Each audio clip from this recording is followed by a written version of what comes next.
नमस्कार, news track में आपका स्वागत है। मैं हूं योगेश मिश्र। इन दिनों एक फैशन सा चल पड़ा है कि दो महान शख्सियतों को एक दूसरे के सामने ला करके खड़ा कर दीजिए। हर महान शख्सियत की अपनी फॉलोइंग है, अपने आलोचक हैं। आलोचकों के तर्क बेदम हो सकते हैं, पर हैं तो हैं। उनके प्रशंसकों के तर्क में बहुत ताकत हो सकती है, पर आलोचक मानने को तैयार नहीं है। दोनों शख्सियतों को इस तरह एक दूसरे के सामने खड़ा किया जाता है मानो दोनों एक दूसरे के दुश्मन हो। हम ये भूल जाते हैं कि इनके आपसी रिश्ते उस समय क्या थे, और आज के जिस माहौल में हम इन दोनों शख्सियतों के रिश्तों के बारे में बात कर रहे हैं, तो हमें देश काल परिस्थितियों का भी ध्यान रखना पड़ेगा, पर हम ऐसा करने को तैयार नहीं हैं। अपनी पिछली बातचीत में हमने कोशिश की थी कि महात्मा गांधी और सरदार पटेल के बीच के रिश्तों की परत खोली जाए और उसकी हकीकत बताई जाए। इस बार हम बात करते हैं जवाहरलाल नेहरू और सुभाष चंद्र बोस के रिश्तों के बीच की सच्चाई की। हकीकत यह है कि इन दोनों के बीच बहुत प्रगाढ़ रिश्ते थे। वैचारिक मतभिन्नता जग जाहिर थी और वैचारिक मतभिन्नता होनी भी थी, पर इसका कारण एक दूसरे का विरोध नहीं था। दोनों एक महान लक्ष्य के लिए काम कर रहे थे। जवाहरलाल नेहरू और सुभाष चंद्र बोस भारत के स्वतंत्रता संग्राम के दो ऐसे महानायक थे जिनकी सोच, व्यक्तित्व और कार्यशैली भले ही भिन्न भिन्न रही हो, लेकिन दोनों का लक्ष्य एक ही था, भारत को स्वतंत्रता दिलाना, भारत की आज़ादी। दोनों नेता स्वतंत्रता संग्राम के महत्वपूर्ण चरणों में एक दूसरे के सहयोगी और कभी कभी प्रतिद्वंदी भी रहे। अगर इन दोनों नेताओं के प्रतिद्वंदी होने और सहयोगी बने रहने के रिश्तों की तलाश की जाए तो उसमें भी तल्खी दिखती नहीं है, सिर्फ मुद्दों पर एक दूसरे का विरोध दिखता है। नेहरू और बोस के जन्म के बीच 8 साल का अंतर था। नेहरू का जन्म 14 नवंबर 1879 को इलाहाबाद में हुआ था, जबकि सुभाष चंद्र बोस का जन्म 23 जनवरी 1897 को उड़ीसा के कटक में हुआ था। दोनों ही संपन्न परिवारों में जन्मे थे। नेहरू के पिता मोतीलाल नेहरू एक प्रतिष्ठित वकील थे, स्वतंत्रता संग्राम में सक्रिय भूमिका निभाते थे। सुभाष बाबू के पिता जानकीनाथ बोस भी कटक में एक प्रसिद्ध वकील थे। नेहरू अपने माता पिता के इकलौते बेटे थे, जबकि सुभाष चंद्र बोस 9 भाई बहनों में से एक थे। नेहरू और सुभाष चंद्र बोस दोनों ही असाधारण छात्र थे। नेहरू ने अपनी प्रारंभिक शिक्षा हार्वर्ड और बाद में कैम्ब्रिज विश्वविद्यालय से प्राप्त की, जबकि सुभाष बाबू ने प्रेसिडेंसी कॉलेज और स्कॉटिश चर्च कॉलेज कलकत्ता से अपनी पढ़ाई पूरी की। प्रेसिडेंसी कॉलेज में पढ़ाई के दौरान सुभाष बाबू ने एक अंग्रेज अफसर के नस्लवादी व्यवहार का विरोध किया। साफ है कि उनके अंदर प्रतिरोध उसी समय आ गया था, प्रतिरोध की ताकत आ गई थी। इस प्रतिरोध के कारण उन्हें कॉलेज से निष्कासित कर दिया गया। इसके बाद उन्होंने लंदन जाकर ICS की परीक्षा पास की। मेरिट में उन्हें 4था स्थान हासिल हुआ। ब्रिटिश शासन के प्रति विरोध के कारण उन्होंने इस प्रतिष्ठित पद से त्यागपत्र दे दिया। नेहरू और बोस दोनों ही अपनी पढ़ाई पूरी करने के बाद भारत लौटे। नेहरू जब भारत लौटे तो उनकी उम्र 23 साल की थी और सुभाष बाबू जब लौटे तो उनकी उम्र महज 25 साल की थी। महात्मा गांधी के प्रति नेहरू और सुभाष बोस की धारणाओं में बड़ा अंतर था। नेहरू 1916 में लखनऊ कांग्रेस अधिवेशन के दौरान गांधी से पहली बार मिले थे। धीरे धीरे उनके विचारों और नेतृत्व से प्रभावित होते चले गए। गांधी के प्रति उनका सम्मान इतना बढ़ गया कि उन्होंने उनके नेतृत्व को स्वीकार कर लिया।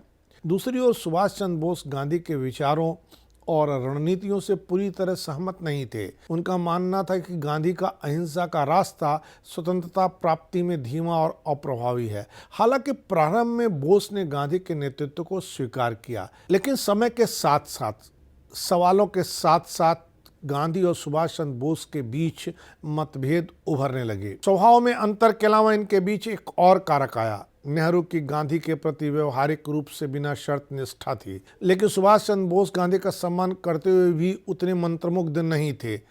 कृष्णा बोस ने लिखा है कि बोस की तरह नेहरू कई बड़े और छोटे मामलों पर गांधी से सहमत नहीं थे, लेकिन जब भी कोई दुविधा या संकट पैदा हुई तो उन्होंने गांधी की इच्छा के आगे आत्मसमर्पण कर दिया। गांधी ने भी असहमति में नेहरू के साथ बहुत धैर्य दिखाया, लेकिन सुभाष चंद्र बोस के प्रति गांधी उतने स्नेही नहीं रहे। 1939 में गांधी की इच्छा और लोकतांत्रिक वोट में उम्मीदवार के खिलाफ बोस के कांग्रेस अध्यक्ष पद के लिए फिर से चुने जाने के बाद सुभाष चंद्र बोस हीगल के द्वंद्वात्मकता और मार्क्स के वर्ग संघर्ष के सिद्धांत को स्वीकार करते थे।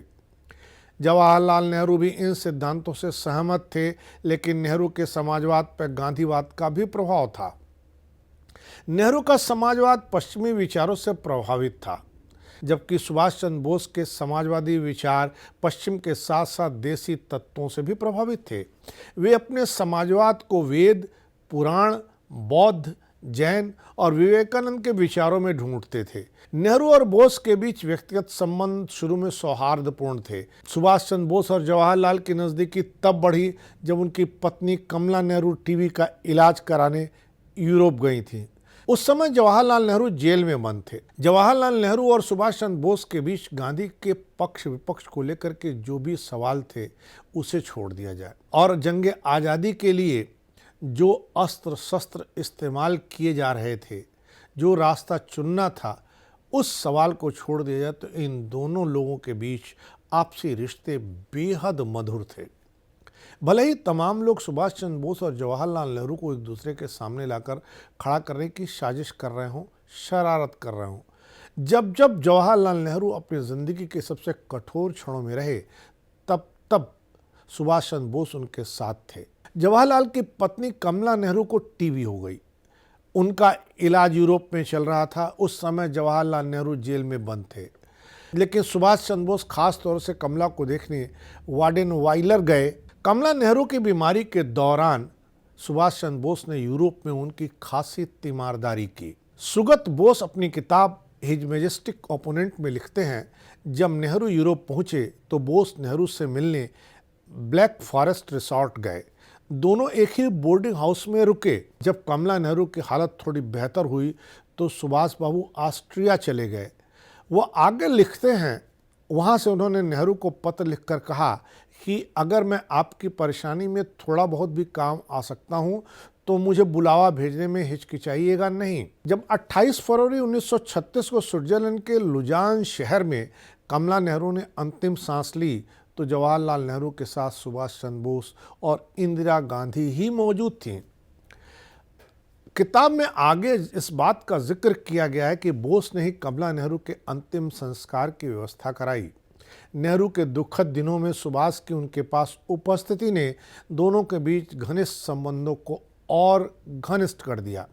हालांकि कांग्रेस पार्टी में उनकी भूमिका और कांग्रेस पार्टी के विचारधारा को लेकर के दोनों में टकराव रहे। 1920 और 1930 के दशक में नेहरू और सुभाष दोनों कांग्रेस के प्रमुख नेता बन चुके थे। हालांकि उनके विचारधाराओं में बड़ा अंतर था। नेहरू का झुकाव समाजवादी विचारधारा की ओर था, जबकि सुभाष चंद्र बोस का दृष्टिकोण एक अधिक सशक्त, क्रांतिकारी और सामरिक स्वतंत्रता संग्राम की ओर था। 1936 में जब नेहरू को कांग्रेस का अध्यक्ष चुना गया तो यह गांधी के आग्रह पर हुआ।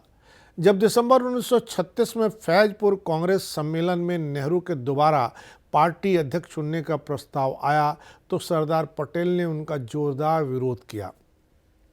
पटेल ने गांधी के सचिव महादेव देसाई को पत्र लिखा, जिसमें नेहरू को ऐसा सजा हुआ दूल्हा कहा जो हर समय शादी के लिए तैयार है। देसाई की सलाह पर गांधी जी ने राजगोपालाचारी को पत्र लिखकर कहा कि पटेल चाहते हैं कि आप कांग्रेस का कांटो भरा ताज पहने। जब राजगोपालाचारी ने उनकी बात नहीं मानी तो पटेल ने गोविंद बल्लभ पंत का नाम सुझाया। पटेल ने यहाँ तक उस समय कहा कि अगर जवाहरलाल नेहरू पार्टी के अध्यक्ष पद पर बने रहते हैं तो उनके पास पार्टी की सदस्यता छोड़ने के अलावा कोई विकल्प नहीं बचेगा। राजमोहन गांधी सरदार पटेल की जीवनी पटेल में लिखते हैं, नेहरू ने कृपलानी के सामने गांधी से अपने पद पर बने रहने की इच्छा जताई। नेहरू का तर्क था कि कांग्रेस में जान फूंकने के लिए 8 महीने का कार्यकाल बहुत कम है। गांधी ने इसका जवाब देते हुए कहा कि वह देखेंगे कि इस बारे में क्या कर सकते हैं। हालांकि महात्मा गांधी ने नेहरू की बात नहीं मानी। सुभाष चंद्र बोस 1938 में कांग्रेस के हरिपुरा अधिवेशन में कांग्रेस के 55वें अध्यक्ष चुने गए। नेताजी को अध्यक्ष चुनने का प्रस्ताव उस समय उनके मित्र और कांग्रेस के 54वें अध्यक्ष पंडित जवाहरलाल नेहरू ने रखा था, लेकिन दोबारा चुने जाने के बावजूद महात्मा गांधी की इच्छा को भांपकर उन्होंने इस्तीफा दे दिया। हालांकि सन 1939 में बोस पुनः गांधीवादी प्रतिद्वंदियों को हराकर विजयी हुए। जब 1939 में बोस ने दूसरी बार अध्यक्ष बनने की इच्छा व्यक्त की तो गांधी ने इसका उसी तरह विरोध किया जिस तरह उन्होंने नेहरू के दोबारा अध्यक्ष बनने की इच्छा का विरोध किया था। गांधी ने अपने समर्थन से पट्टाभी सीतारामैया को बोस के खिलाफ चुनाव लड़ाया। बोस चुनाव जीत गए। उन्हें कुल 1580 मत मिले, जबकि सीतारामैया को 1377 लोगों का ही समर्थन हासिल हो पाया। बोस को अधिकतर मत बंगाल, मैसूर, पंजाब, उत्तर प्रदेश और मद्रास से मिले, लेकिन इस परिणाम के बाद आए महात्मा गांधी के बयान ने सबको चौंका दिया। गांधी ने कहा, चूंकि मेरे कहने पर सीतारामैया इस मुकाबले से नहीं हटे थे, इसलिए यह हार उनकी न होकर मेरी है। इस जीत के बावजूद गांधी और उनके समर्थकों के विरोध के कारण सुभाष चंद्र बोस को कांग्रेस से इस्तीफा देना पड़ा। नेहरू और सुभाष के बीच प्रमुख मतभेद स्वतंत्रता संग्राम की रणनीतियों और नीतियों को लेकर थे। नेहरू अहिंसात्मक आंदोलन और दीर्घकालिक राजनीतिक योजनाओं में विश्वास करते थे, जबकि बोस का मानना था कि स्वतंत्रता के लिए सैन्य शक्ति और क्रांतिकारी कदम उठाना जरूरी है। लिहाजा सुभाष चंद्र बोस ने अपनी अलग पार्टी बनाई जिसका नाम दिया फॉरवर्ड ब्लॉक। भारत छोड़ने के बाद आज़ाद हिंद फौज का नेतृत्व किया। बोस का दृष्टिकोण राष्ट्रीय और अंतर्राष्ट्रीय स्तर पर अधिक आक्रामक था। उन्होंने द्वितीय विश्व युद्ध के दौरान जापान और जर्मनी से समर्थन प्राप्त करने में भी कोई गुरेज नहीं किया। 1945 में नेताजी सुभाष चंद्र बोस की विमान दुर्घटना में मृत्यु की खबर ने वैसे तो पूरे देश को स्तब्ध कर दिया, पर सुभाष चंद्र बोस की मृत्यु की खबर सुनकर नेहरू सार्वजनिक रूप से रो पड़े थे। यह एकमात्र ऐसा अवसर था जब नेहरू को सार्वजनिक रूप से रोते हुए देखा गया था। नेहरू ने भावुक होकर कहा, सुभाष अब उन सभी मुसीबतों से परे हैं जिनका सामना एक बहादुर सैनिक करता है। मैं उनसे कई मुद्दों पर सहमत नहीं था, लेकिन भारत की स्वतंत्रता के प्रति उनकी प्रतिबद्धता में कोई संदेह नहीं था। यह अनुमान लगाया गया था कि सुभाष चंद्र बोस से संबंधित गोपनीय फाइलें नेहरू और बोस के बीच बहुप्रतीक्षित कड़वी लड़ाई का खुलासा करेंगी, लेकिन जब 2016 में नरेंद्र मोदी ने फाइलों को सार्वजनिक किया तो इसके विपरीत तस्वीर सामने आई।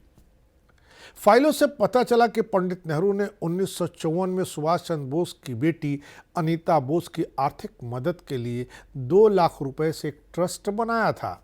नेहरू और बंगाल के तत्कालीन मुख्यमंत्री बीसी राय इसके ट्रस्टी थे। 1964 में गठित कांग्रेस ने अनीता बोस को सालाना 6,000 रुपये या 500 रुपये महीने की मदद देने का फैसला भी किया था। 1947 से 1965 तक यह धनराशि अच्छी कही जानी चाहिए, क्योंकि उस समय $1 की कीमत 4.76 रुपये के बराबर थी। एक और दिलचस्प किस्सा सामने आया, जिसके मुताबिक जवाहरलाल नेहरू मई 1964 में अपनी मृत्यु तक सुभाष चंद्र बोस की पत्नी एमिली शेक्कल को अपनी जेब से खरीदकर दार्जिलिंग की चाय भेजा करते थे। अब आप खुद सोच लीजिए कि जवाहरलाल नेहरू की पत्नी के निधन पर विदेश में उनके साथ खड़े रहने वाले सुभाष चंद्र बोस के निधन के बाद उनकी बेटी और पत्नी का ख्याल करने वाले जवाहरलाल नेहरू को हम आमने सामने किन बातों को लेकर के खड़े कर रहे हैं। आखिर इन दोनों को एक दूसरे के सामने खड़ा करने की जो शरारत हो रही है, उसके पीछे हमारा निहित उद्देश्य क्या है। स्वतंत्रता संग्राम के साधन और साध्य की सूचिता, स्वतंत्रता संग्राम में किस तरह की रणनीति अख्तियार की जाए, इसे लेकर जिन 2 महान शख्सियतों में विरोध हो, असहमति हो, उसे हम उनके जीवन के विरोध के बीच ला करके खड़ा कर रहे हैं, तो हम क्या देश के इतिहास के साथ न्याय कर रहे हैं। जवाहरलाल नेहरू और सुभाष चंद्र बोस भारतीय स्वतंत्रता के 2 अनमोल रत्न थे।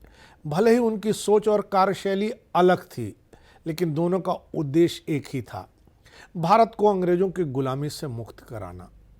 नेहरू ने स्वतंत्र भारत में एक सशक्त लोकतांत्रिक ढांचे की नींव रखी, जबकि सुभाष चंद्र बोस ने स्वतंत्रता के लिए अपना सर्वस्व न्यौछावर कर दिया। जब सुभाष चंद्र बोस ने आज़ाद हिंद फौज खड़ी की, तब उन्होंने अपने एक लड़ाकू दस्ते का नाम नेहरू ब्रिगेड रखा था। दूसरा विश्व युद्ध समाप्त हो जाने के बाद जब अंग्रेज सरकार ने आज़ाद हिंद फौज के सैनिकों पर दिल्ली के लाल किले में मुकदमा चलाया, तो जवाहरलाल नेहरू ने 25 सालों बाद अपने वकील का गाउन पहना और अदालत में पुरजोर तरीके से इन सैनिकों की पैरवी की। इन दोनों महानायकों का योगदान हमें सिखाता है कि भिन्न विचारधाराओं और दृष्टिकोणों के बावजूद देश की सेवा और राष्ट्रहित सर्वोपरि है, होता है, हो सकता है। सिर्फ दृष्टिकोण भिन्न होने की वजह से दो लोग एक दूसरे के दुश्मन नहीं हो जाते, दोस्त रहते हैं, कई बार तो और घनिष्ठ दोस्त हो जाते हैं। इसी नज़रिए से हमें जवाहरलाल नेहरू और सुभाष चंद्र बोस के रिश्तों को देखना और परोसना चाहिए। इस बार इतना ही। अगली बार फिर मिलेंगे किसी नए सवाल पर नए ढंग से बात करने के लिए। तब तक के लिए नमस्कार।